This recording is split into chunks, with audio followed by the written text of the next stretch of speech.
जब इमाम महदी अलैहिस्सलाम का ज़ुहूर हुआ तो दुनिया एक नए दौर में दाखिल हो चुकी थी। तवील अंधेरी रात के बाद ईमान के चिराग रोशन होने लगे थे। मोमिनों के दिल एक अजीब सुकून से भर गए थे, जैसे रूहों में रोशनी उतर गई हो। हर तरफ एक रूहानी इनकलाब बरपा था, फितने का अरूज। मगर अब भी एक साया बाकी था, सबसे बड़ा, सबसे खतरनाक फितना, दजाल। फिर एक दिन मशरिक की सरजमीन से एक हैरान कुन खबर आई। एक शख्स जाहिर हुआ जो इंसान दिखाई देता, मगर उसका वजूद एक फरेब था। एक आंख से अंधा, पेशानी पर काफुर लिखा हुआ और जबान से ऐसे अल्फाज कि जो दिलों को बदल देते। वो अपने आप को रब कहता, आसमान को हुक्म देता, बारिश बरसने लगती, जमीन से सोना निकलता और वो मर्दों को जिंदा करने का दावी करता। लोग उसके माजिजों में खो गए। जो अनकार करता वो बर्बाद कर दिया जाता। उसके पास एक बड़ा लश्कर था, 70,000 यहूदी उसके साथ थे और शयातीन उसकी रहनुमाई कर रहे थे।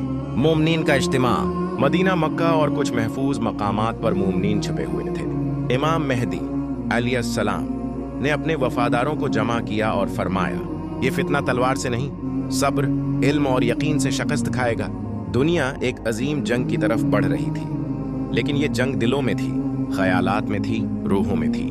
नूर का नुज़ूल। फिर वो सुबह आई। दिमश्क के सफेद मीनार पर फज्र की अजान दी जा चुकी थी। लोग इमाम मेहदी के पीछे सफ बांधे खड़े थे। आसमान नूर से जगमगा उठा, बादल फट गए, फरिश्ते उतर रहे थे और उनके दरमियान एक बावकार हस्ती थी, सफेद लिबास, रोशन चेहरा, दोनों हाथ फरशतों के परों पर रखे हुए। हजरत ईसा अलैहिस्सलाम वापस आ गए थे।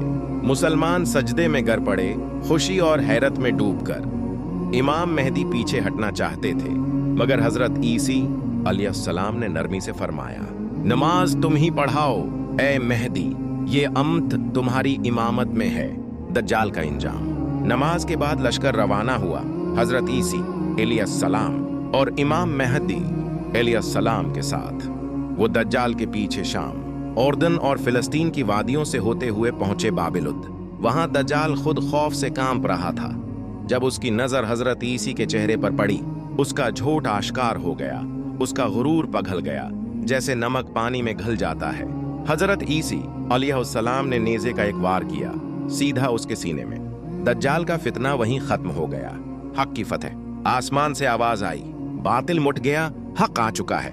जमीन ने सुकून का सांस लिया, जुल्म का दौर खत्म हो गया। हजरत ईसा अलैहिस्सलाम और इमाम मेहदी अलैहिस्सलाम ने दुनिया में अदल इंसाफ का निजाम कायम किया। हर तरफ इमन, मोहब्बत और रूहानी खुशबू फैल गई। अगर वीडियो पसंद आए तो लाइक करें, चैनल को सब्सक्राइब करें और बेल आइकन दबाना ना भूलें, ताकि हर नई वीडियो का नोटिफिकेशन आपको फौरन मिल जाए।